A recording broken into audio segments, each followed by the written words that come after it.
That life you always wanted, but you didn't know. 'Cause you didn't know. Hello and welcome to the Kalamazoo Church of Christ podcast. Thank you so much for listening. We're a startup church we just planted in September 2020. And at the Kalamazoo Church, we believe that Christianity is done best when it is done together. And so if you live in the Kalamazoo area, we would love to connect.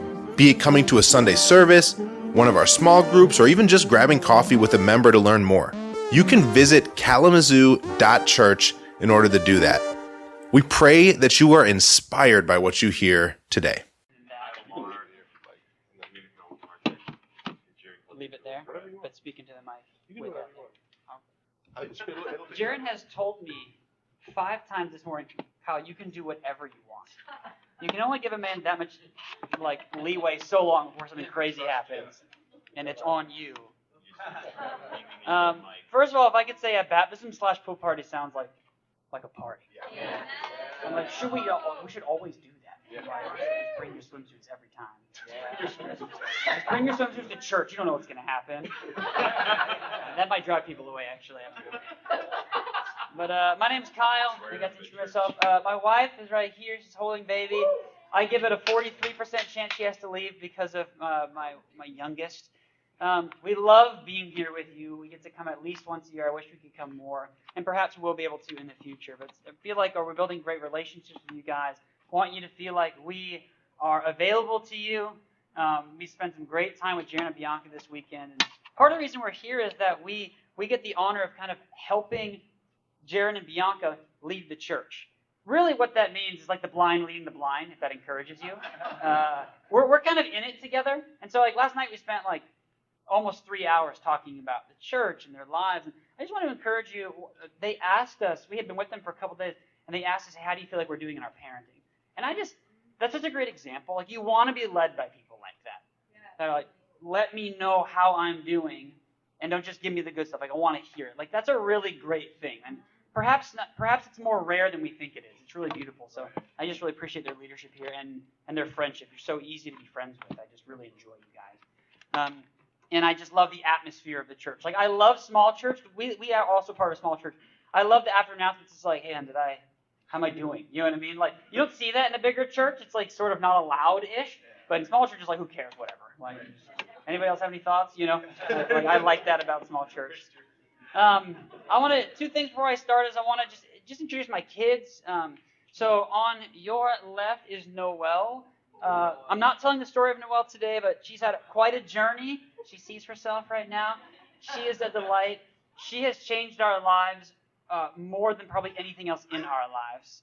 And not just because she's a delight, but she's been through a lot, and then therefore we have. And so we're so grateful for her. And then that's Rowan and Kathleen. Rowan's 7, Kate's 5. They have a beautiful friendship and a lot of personality. And I'll often tell people we have a lot of dance parties in our house. I feel like we fit in well with the Calvin, pool parties, baptisms, and dance parties. They all feel like they work together. And Rowan's the best dancer in the house. And sometimes he does dance moves that I'm actually not allowed to display on video. I'm still trying to teach that into him. Just I don't think you can do that in public. So that's not. But I'm glad you're safe here. I want to introduce one more thing. If you've heard me speak before, I have a facial tic. And this isn't the beginning of some weird joke. It's a real thing. And actually, it's been great, but about 5 minutes ago, it got bad again. So I wanted to mention something about it. It's just something that I battle with. I share it when I go visit new churches, or not new churches, but churches I'm not in, because it helps people feel secure with sort of their interaction with me. So they're not is everything okay? Everything is okay. It's just we're figuring it out, working through it. It's actually been really good. But it does get me in trouble sometimes. I always tell a story. I have a new story this year about a way that's got me in trouble. Obviously, it manifests as a really aggressive head nod. I'm aggressively saying, yes, I agree with you. This gets me in trouble when people ask me questions. So the other day, I was at the gym. I really don't like this exercise. I find it very painful. It is emotionally painful because I can barely lift anything. And so, socially, it's more painful than physically because I'm other people are just is that it? Is that your warm-up? He's this is the real thing. This is my max day. And sometimes at the gym, when it's really full, someone will walk up and be hey, can I work in with you? And the idea is that can we just switch back and forth because nothing else is available? And you don't really say, nobody says no to that. Even if you really don't want to, you just say, sure. The guy that walked up to me looked a lot like this. He's like, can I work in with you? You know what I mean? Like, he didn't sound like, I'm making that up. Like, but he was huge. He was like a Viking, like a Nordic Viking. Okay. And of course I'm like, sure, you can work with me. It's fine. And I didn't have a lot of weight on it. So I'm like, this guy is massive. And I didn't say anything about it, because I'm like, I'm just not going to just see what happens. So I get done my exercise, I go get some water, I come back, he's done his, and he's like, hey, you want to add more on this? And I tick. And he's like, cool, how much you thinking? And I was like, whatever you think. Like, I didn't say like, it's a weird way to start a conversation, like, oh, sorry, I have a facial tick, like, I didn't mean to say that. Like, that's weird. Like, you just accept it. It's like, it's just guy culture. So I was just like, yeah, put it on there. And I was hoping he'd walk away. He just stood there and watched me. So I'm just like, he's like, great job, man. You know what I mean? He gets up, he's like, duh, duh, duh. And I was like, thanks, I'll see you later. Hope I never see you again. Do you want to come to church? I did invite him to church. He said yes, but then never came, which is, par for the course. That's fine. God saw it, right? So yeah, hopefully that helps you know a little bit about me, and it helps you feel secure, like what's happening, right? In Matthew 22, I thought the communion was very appropriate, and the songs as well, because there's a lot about loving God. I know you guys spend a lot of time in the Old Testament going through thread, which is great. I want to just share a sermon that's meaningful to me about what it means to love God with all your heart. Matthew 22, verse 34, the Pharisees and the Sadducees, they come to Jesus and they say, what's the most important commandment in the law? The Pharisee says this, and Jesus says, love the Lord your God with all your heart, soul, and mind, right? Or your strength, depending on the version you're reading. And he's quoting from Deuteronomy 6, a Jewish prayer called the Shema, which is all about the Jewish prayer they said every day from Deuteronomy 6, verses like 1 through 4, love the Lord your God with all your heart, soul, mind, strength. And Jesus adds in, and the second is like it, love your neighbor as yourself, like a freebie on the side. You also do this. What does it mean to love God? I'd like to have a practical conversation about what it means to love God, because I think loving God with all your heart in particular is very difficult. And I want to talk about why that is. Because when we think about heart, you think about the heart as the center of your feelings. Now, we're not going to go into it, but lavav is the Hebrew word in Deuteronomy. And it means it's the center of your emotion, your feelings, and like your being. But when we say when we talk about our feelings, we often attribute it to the way our heart feels, right? Oh, I love that person. Most people think that what they're really saying is, I feel like I love you. But love is a lot more than that. Love is about surrendering those feelings to God. And sometimes it's harder to surrender our feelings than our actions. Now, I want to talk a little bit about that. So what does the Bible have to say about loving God with all your heart? It says a lot of things. We're only actually going to look at one. I'm going to briefly discuss the first two because they lead to the three. So just really one point today.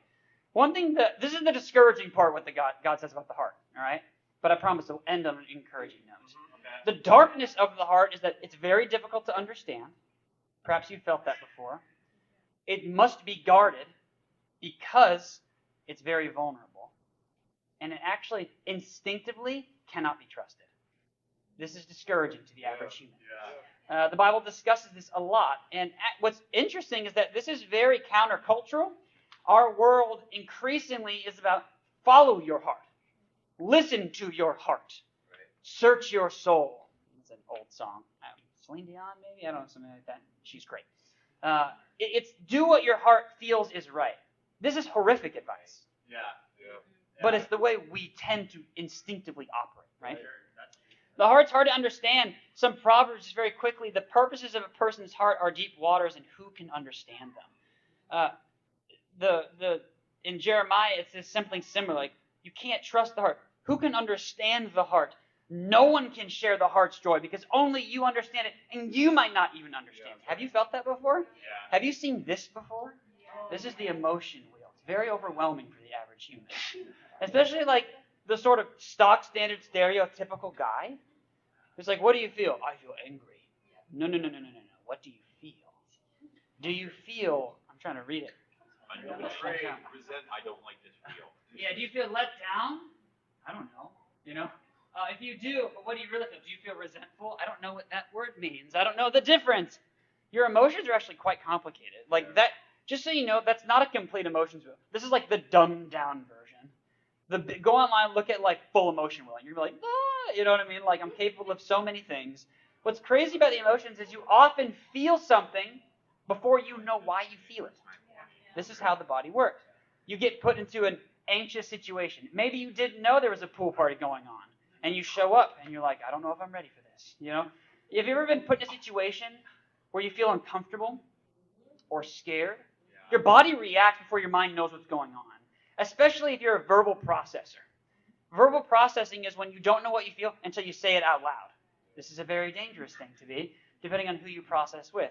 The heart's very complicated. Sometimes we don't understand it, right? Which makes it very confusing. 2, the heart must be guarded.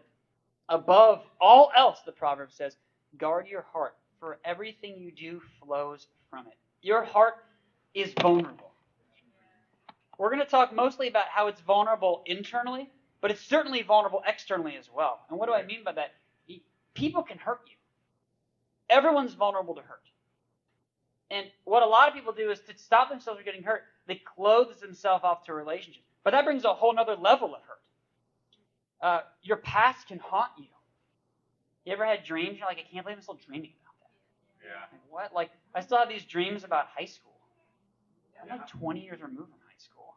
I get dreams that, like, I missed a math class for the whole year. And I remembered last day. Right? Like, what is wrong with me? Like, why does that happen? Perhaps it's when you see somebody you haven't seen in a while and you panic. I struggle to walk into a Panera because there's a certain individual that has caused me so much grief. If I walk into a Panera anywhere in the country, I'm afraid he will be there. This is not logical. I know that, but I feel it. Sure. We all have those things, right?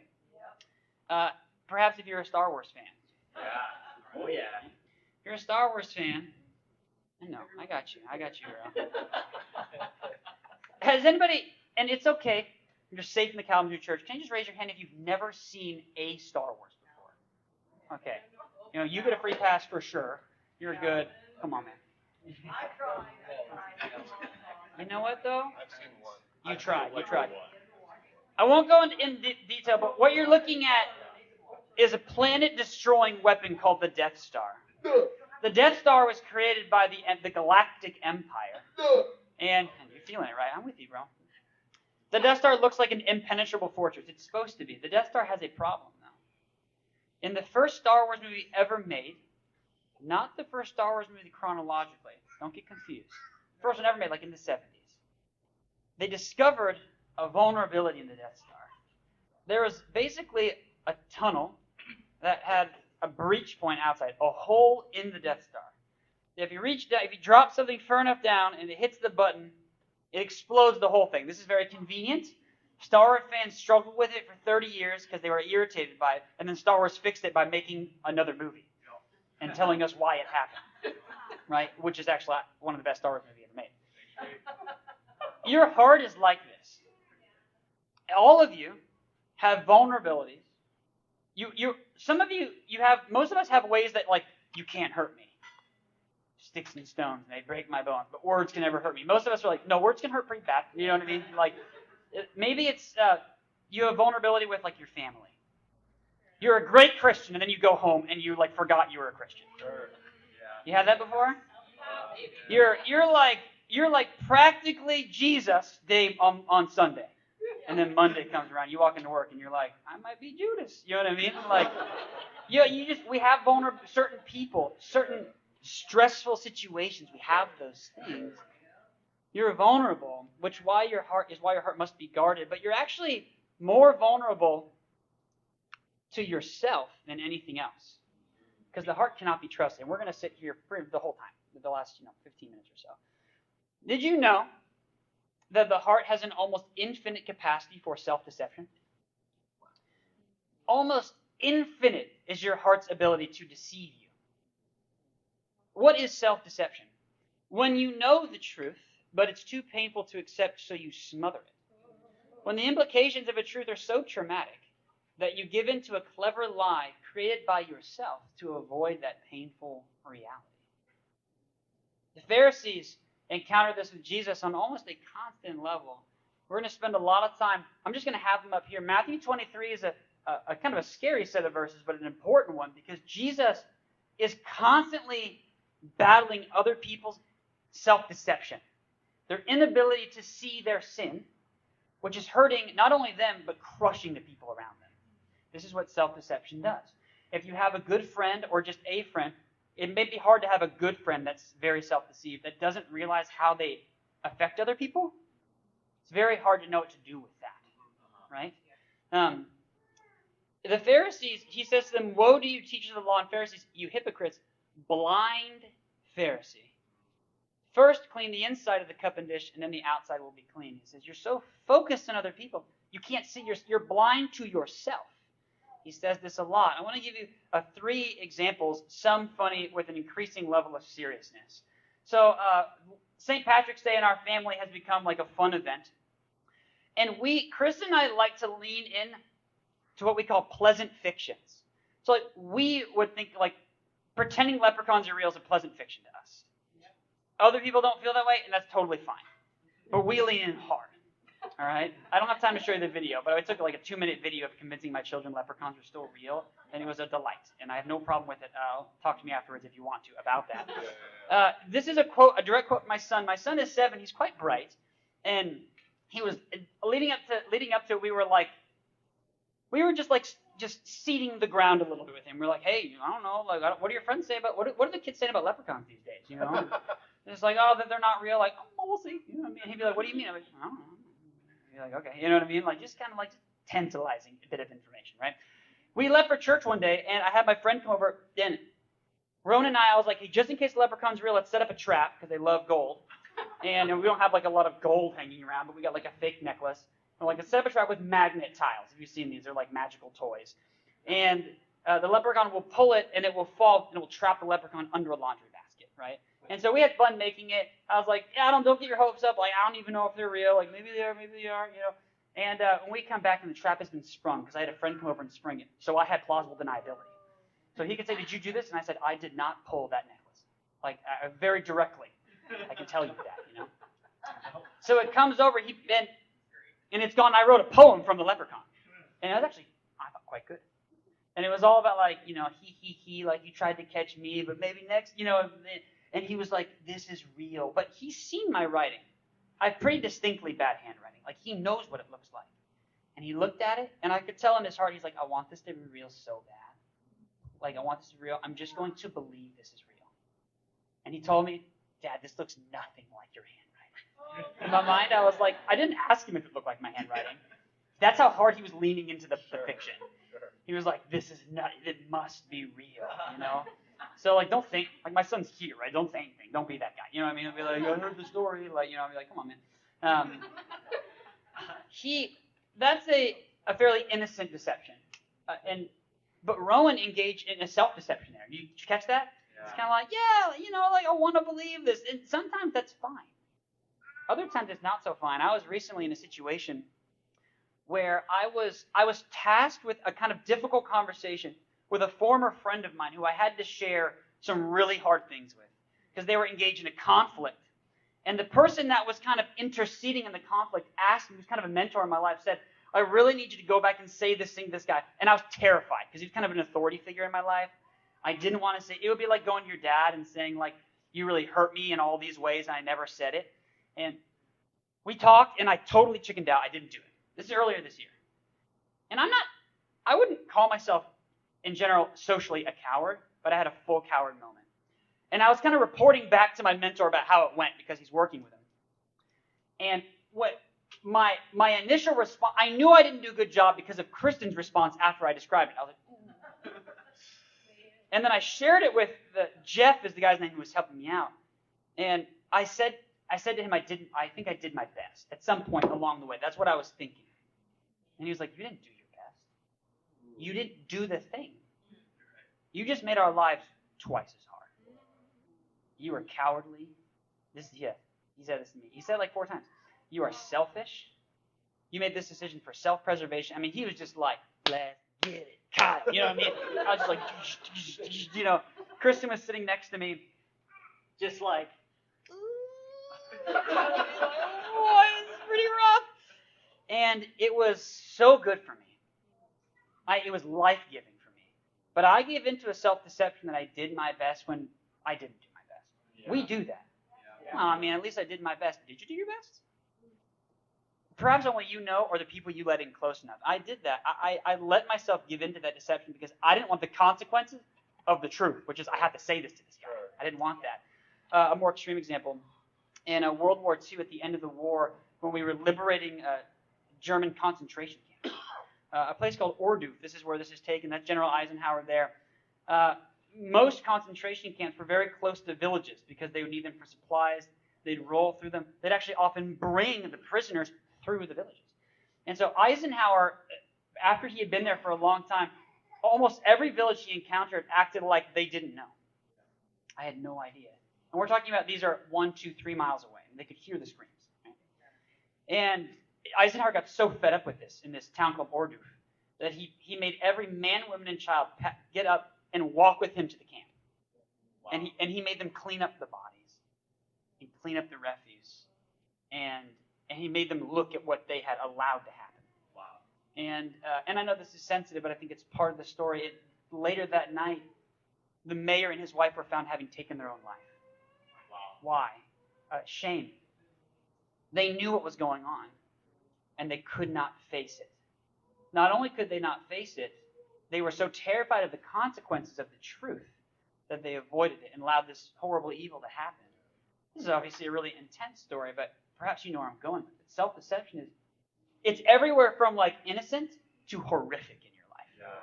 Right? And we use 2 primary tools to rationalize our self-deception. But it's very important to understand that the heart is concerned with self-preservation, not godliness. Your instinct in your heart is to preserve comfort. Your heart doesn't want to do the hard thing. You have to know that about your heart so that you can guard against self-deception. 2 primary tools we use. The first thing we do is we blame shift. This is perhaps the first indicator that you may be self-deceived. At one point, Jesus is just healed a blind man. The blind man is having this, it's John chapter 9, really beautiful chapter about this blind man interacting with the Pharisees. The guy blind since birth. The blind man is standing with the Pharisees, and he says, nobody's ever heard of opening the eyes of a blind man. He's kind of testifying about Jesus to this Jewish ruling group. And he says, if this man, Jesus, were not from God, he couldn't do anything. And to this the Pharisees replied, you were steeped in sin at birth. How dare you lecture us? And they threw him out. They can't handle the truth about Jesus because it threatens their power and their influence. And so they shift the blame. Well, you are a sinner, they say to him. You were steeped in sin at birth. Get out of here. That's their response. And of course, you're like, what? Like, that's absurd. But when we are so afraid of the truth, this is what we do. Yeah. We blame shift, and your heart is great at it. All of you, all of us, we're great at it. And we will give in to this. The second thing we do is what's called virtue signaling. It's kind of a fun word. Going out of your way to draw attention to our good character or moral uprightness, often as a way to distract from our moral failure. So, let me give you an example. Jesus says to the Pharisees, woe to you, Pharisees and teachers of the law. You're like whitewashed tombs, which look beautiful on the outside, but on the inside are full of bones. In the same way, on the outside, you appear to people as righteous, but on the inside, you're full of hypocrisy and wickedness. It's like, ooh. He is just saying, look, you look great on the outside. You call a lot of attention to the outside, but inside, it's disgusting. Right? We virtue signal. Let me give you a story to, bring it together. There was a young boy, 6 years old, and his dad was like, hey, you can play for 30 minutes, and then we're going to do a show. And the boy said, great. And he's like, hey, you can play the piano if you want. His son wanted to play the piano. He's like, but you got to clean up first, because the boy asked to use the plastic or the paper bags from the grocery store. And so he's like, I want to play with these paper bags. And Dad says, that's totally fine, but don't do anything until you clean them up afterward. Dad comes down 30 minutes later, and the bags are everywhere. Shredded mess. Of course, never experience this, my kids. They never disobey. They're perfect. They never play with things they're not supposed to. I can't relate. Bags are everywhere.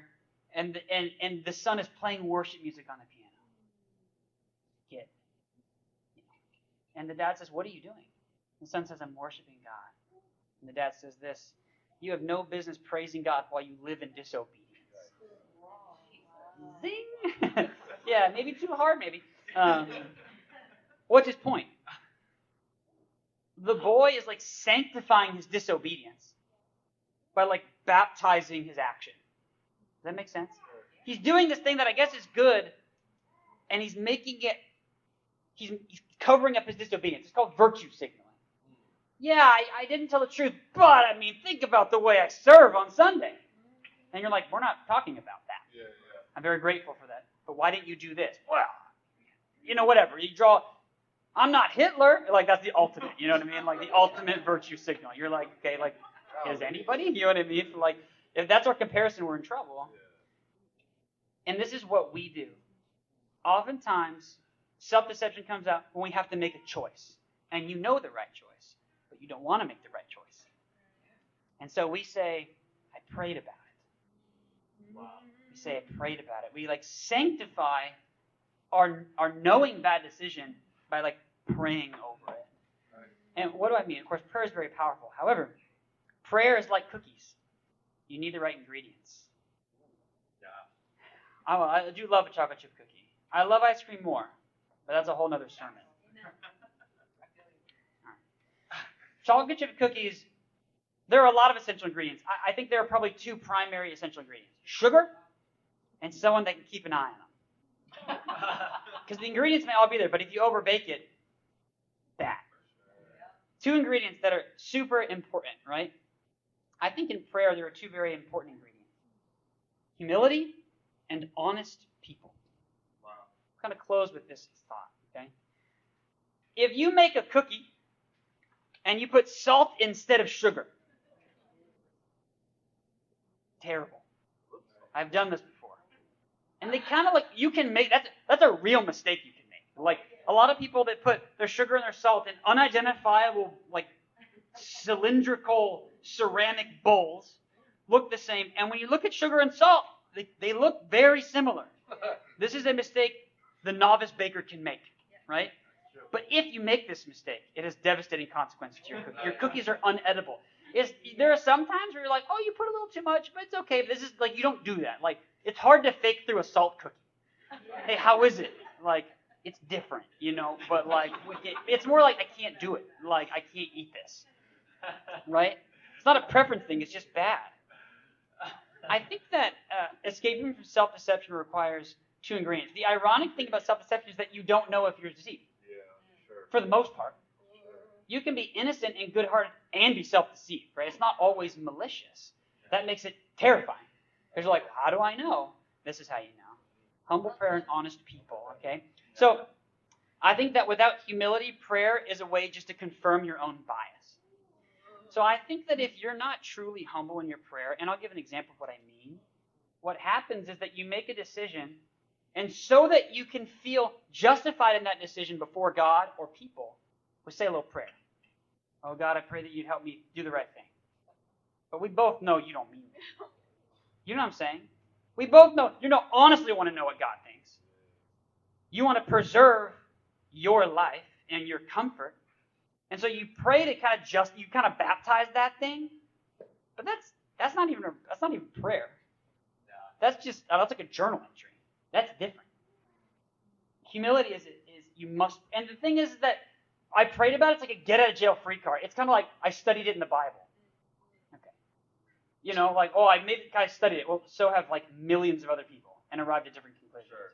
So I studied that thing. It's not enough. There has to be more. I think a humble prayer looks like this. Psalm 139. Search me, O God, and know my heart. Test me and know my anxious thoughts. See if there's any offensive way in me and lead me in the way everlasting. That's a really humble prayer. That's like, God, I want to do what's right. I don't know if this decision is right. I know what I want to be right, but I'm not sure what I want is what you want. Wow. Pray that you would help me to want what you want. Or at the very least, make it clear what you want. And I'll do it anyway. Yeah. You know what I'm saying? Sometimes we're like, I'll do it when my heart's there. That's not Christianity. Right. Jesus says all the time, he's like, you're not going to want to do it, but you're going to do it. Oftentimes our heart follows our actions. Yeah. You choose to obey, and your heart catches up.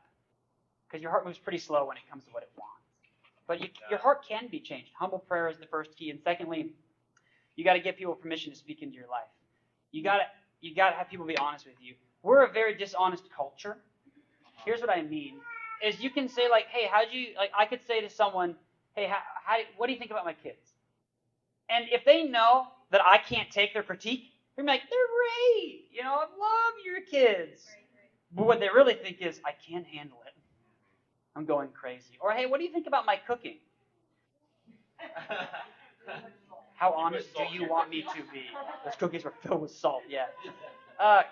We're not a naturally honest culture. Yeah. Most people aren't looking for honesty when they say, oh, how was the bed that you slept in last night? It was great. No one wants to hear, like, you need to buy a new one. You know what I mean? Like, what do you think about, how do you feel like I'm doing right now? I feel like you're doing good.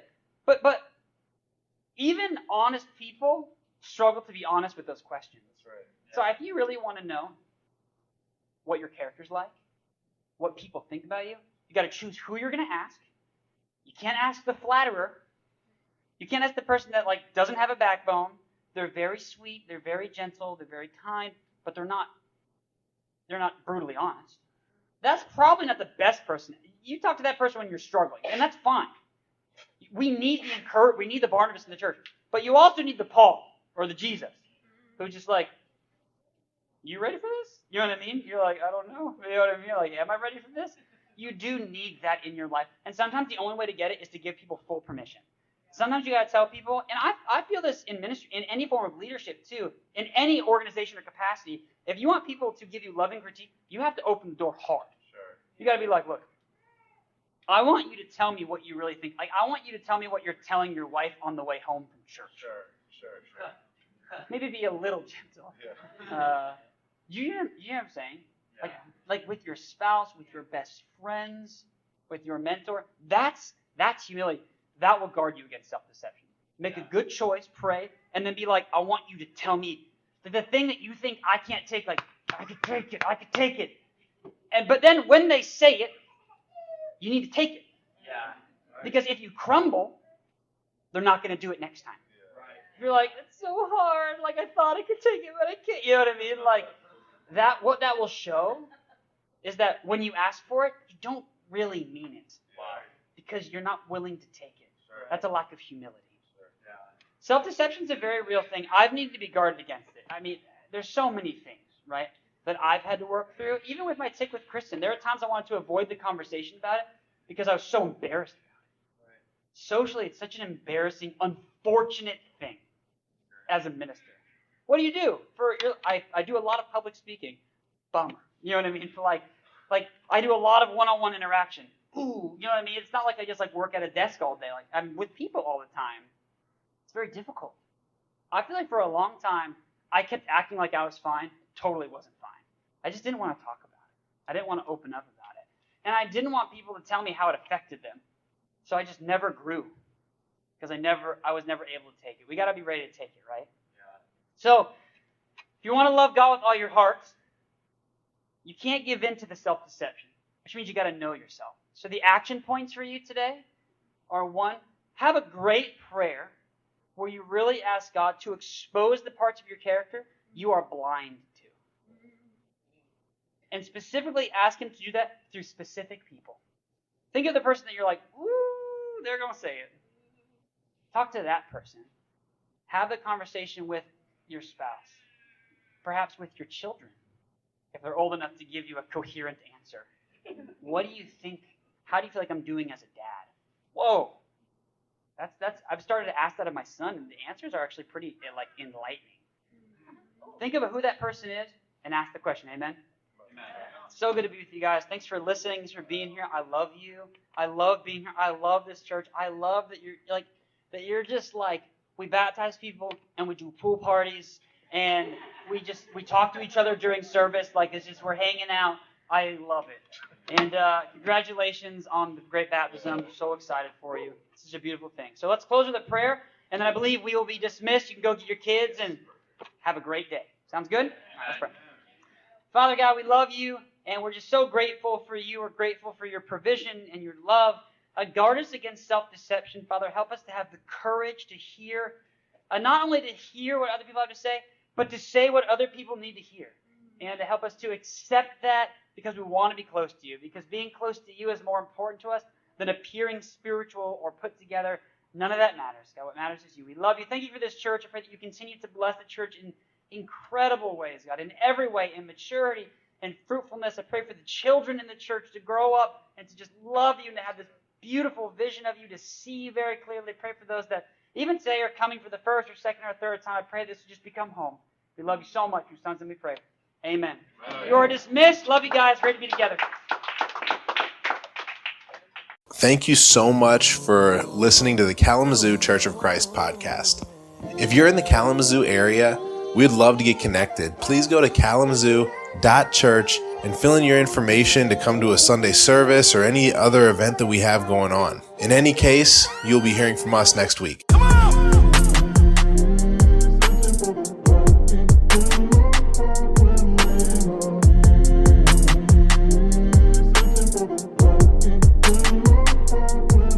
Too busy saving souls.